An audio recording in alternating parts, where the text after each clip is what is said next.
Hello বন্ধুরা, সকাল সকাল চলে এলাম। আজকের কেকেআর ভার্সেস রাজস্থান রয়্যালস, পিঠের চাল মনে হচ্ছে ব্যাকা করে ছেড়ে দেবে আজকের বৈভব সূর্যবংশী।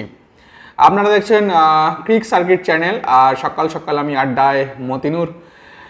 ক্রিকেটের নিউজ নিয়ে একটু আড্ডা হয়ে যাক সকাল সকাল।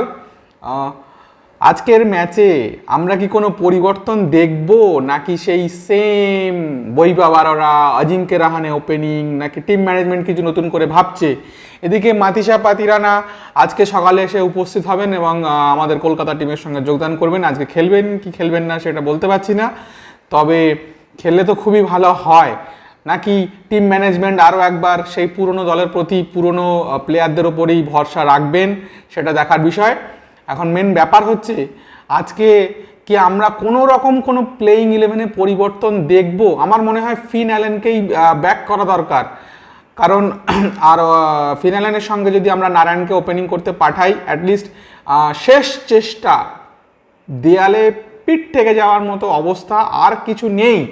এর পরেও যদি কোনো রকম কোনো পরিবর্তন আমরা না দেখি, তাহলে ভাববো যে আমাদের সঙ্গে, বা বিশেষ করে যারা আমরা যারাকে 12 ম্যান বলি, আমরা যারা ফলোয়ার, আমরা যারা নিয়মিত কেকেআর ভক্ত, আমরা যারা সারা সেই 2008 সাল থেকে কেকেআরের ফ্যান হিসেবে নিজেদেরকে গর্ববোধ করি, আজকে আর মুখ লুকানোর জায়গা থাকছে না, এটা বাস্তব।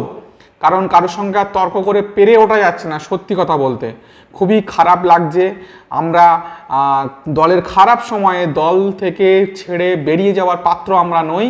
আমরা ভালোবাসার মানুষকে, বা ভালোবাসার একটা দল যেটা আমাদের রক্তে রক্তে মিশে রয়েছে, বিশেষ করে আমরা, আমার মনে হয় কলকাতার যারা শাহরুখ খানের ফ্যান এবং সেই সঙ্গে ক্রিকেটও ভক্ত, তার মানে আপনি আন্দাজ করতে পারছেন আমরা কোন লেভেলের। আমরা ক্রিকেট ছাড়া কিছুই বুঝি না, ক্রিকেট আমাদের রক্তে, ক্রিকেট আমরা খাই, ক্রিকেট আমরা গায়ে মাখি। এটুকু অন্তত বুঝি যে একটা টি-20 ক্রিকেটের গেম প্ল্যান কী হওয়া উচিত। গতকালকে যদি ম্যাচ আপনারা দেখে থাকেন, দেখবেন বিরাট কোহলি আরসিবির সঙ্গে ডিসির ম্যাচটা একটা বেশ হাড্ডাহাড্ডি, এবং সেকেন্ড ম্যাচটাও চেন্নাইয়ের সঙ্গে যেটা হয়েছে, গতকালকের ম্যাচটা যদি আমরা দেখি, চেন্নাইয়ের ম্যাচটাও দারুণ হাড্ডাহাড্ডি হয়েছে। অবশেষে চেন্নাই যদিও হেরে গেছে, তবুও তাদের পজিটিভ অ্যাপ্রোচ দলের, যে যেই নামছে সে যেন এসে একটা কড়া বার্তা দিচ্ছে যে আমরা কিন্তু এখানে হারতে আসেনি। মানে ওদের পজিটিভ অ্যাপ্রোচটা অন্তত ভালো লেগেছে, যে তারা অন্তত চেষ্টা করেছে যেভাবেই হোক দল থেকে, মানে দলটাকে জেতানোর। হয়তো শেষ রক্ষা হয়নি, তবুও তাদের পজিটিভ অ্যাপ্রোচটা আমার ভালো লেগেছে। আজকে কি হবে জানি না, আমরা সেই আরও একটা হারের মুখ দেখব। আর যদি বলেন সত্যি সত্যি একটু রাগ হচ্ছে কেন, যদি জেতে হয়তো সেই ব্যাকআপ আবার থাকবে, হয়তো সেই ম্যানেজমেন্ট হয়তো আরও একবার আস্থা রাখবে। আমার মনে হয় যদি হারুক, কিন্তু পরিবর্তনটা অবশ্যই দরকার। আর যদি আজকে জেতার পরে পরিবর্তন হয় তাহলে তো ভালোই। তবে আমার মনে হয় কোচ হিসেবে ইমিডিয়েট যদি কোনো রকম কোনো পরিবর্তনেরা না করে, তাহলে সেই একই জিনিস রিপিট করে আমার মনে হয় না কোনো লাভ হবে। কারণ আমরা 2021 সালেও দেখেছি 7 ম্যাচের মধ্যে প্রথম দুটো হারার পরেও, মানে দুটো ম্যাচ হারার পরেও দারুণভাবে আমাদের কলকাতা কামব্যাক করে এবং অবশেষে ফাইনাল খেলে। তো ইমিডিয়েটলি ব্যাস বল কোচ ব্রেন্ডন ম্যাককুলাম আমাদের কলকাতার সঙ্গে যথেষ্ট ভালো সম্পর্ক তার। ওদিকে রাহুল দ্রাবিড়, উনি আছেন যথেষ্ট জেন্টেলম্যান এবং কোচ হিসেবে সাকসেস বলেই ধরা হয়। এছাড়াও আছেন মর্গান। আমার মনে হয় তাদেরকে কারো রিক্রুট করে যদি অন্তত শেষ চেষ্টা করা যায়, তাহলে হয়তো কিছু পজিটিভ দিক উঠে আসতে পারে। এই দলে আমি বুঝতে পারছি না কেন অভিষেক নায়ার পিচ রিড করতে পারছে না, তার সাকসেস রেট খুবই বাজে।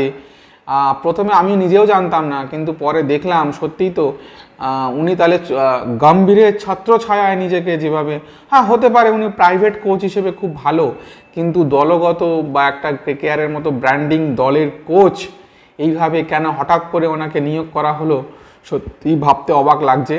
যাই হোক, আজকের আমরা আলোচনা বেশি বাড়াবো না।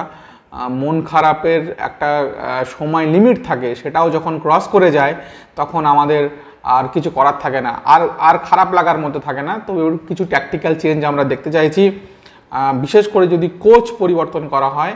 কারণ রাহানে উনি মনে হয় জেদ ধরে বসেই আছেন, উনি ওপেনিংয়ে খেলবেন। আমি জানি না কেন আগের দিন 15 বলে 24 রান করার পরেও কিছুটা তো হয়তো উনি ব্যাটে বলে করতে পারছিলেন না, 2-1টা বল। আমার মনে হয় একটু সুযোগ পেলে উনি হয়তো আরও একটু বেটার করবেন। আসলে কি হয়, কোনো একটা ম্যাচে যখন আপনাকে হঠাৎ করে একটা ট্যাকটিক্যাল চেঞ্জের মাধ্যমে আপনাকে ওপেনিং দিয়ে দেওয়া হলো, আপনি তখন নিজে নিজেই ভাবতে শুরু করেন যে এই ফেলিউরের জন্য আমাকে এই কাজটা করতে পাঠানো হয়েছে। তখন একটা এক্সট্রা প্রেশার কাজ করে, সেটা সবার ক্ষেত্রেই। আমরাও দেখেছি অফিসিয়াল কাজ করতে গিয়ে যখন কেউ একটা ফেলিউর হয়, সেই কাজটা যখন তোমাকে দেওয়া হয়, তোমার তখন মনে হয় যে ওনার ভুল হচ্ছে বলেই আমাকে দেওয়া হয়েছে, এবং তার উপরে কি হয়, একটা এক্সট্রা প্রেশার চলে আসে যে না, আমাকে তাহলে ঠিক করতেই হবে কারণ আমার উপরে ভরসা করেছে।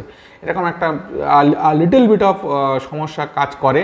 যাই হোক, যেভাবেই হোক, অন্তত কেকেআর সমর্থকরা আমরা কিন্তু আপনার পাশেই আছি, কেকেআরের সাথেই আছি, খারাপ দিনেও আছি যেমন ভালো দিনে ছিলাম, এবং আগামীতেও থাকবো। তবুও যদি ভুল থেকে শুধরে যদি কোনো রকম আপডেট না করা যায়, তাহলে সেম জিনিস ঘটতে থাকবে। আর যারা খেলা দেখবেন বলে অপেক্ষা করছেন, এখন এমন একটা অবস্থা হয়ে গেছে, সত্যি কথা বলতে কি, কেকেআরের যে অনলাইন টিকিট ছাড়াও অফলাইন এবং দিনের দিনেও গিয়ে আপনি টিকিট কেটে দেখতে পারেন, কোনো অসুবিধা নেই। মাঠে দর্শক খুবই কমে যাচ্ছে, আর এখানে সামনে ইলেকশনের জন্য হয়তো কিছুটা প্রেশারের মধ্যে আমার মনে হয়, যার কারণে একটু হয়তো মাঠে দর্শক কম। চিন্তার কোনো কারণ নেই বস, আমরা আছি, আমরা ছিলাম, আমরা থাকবো।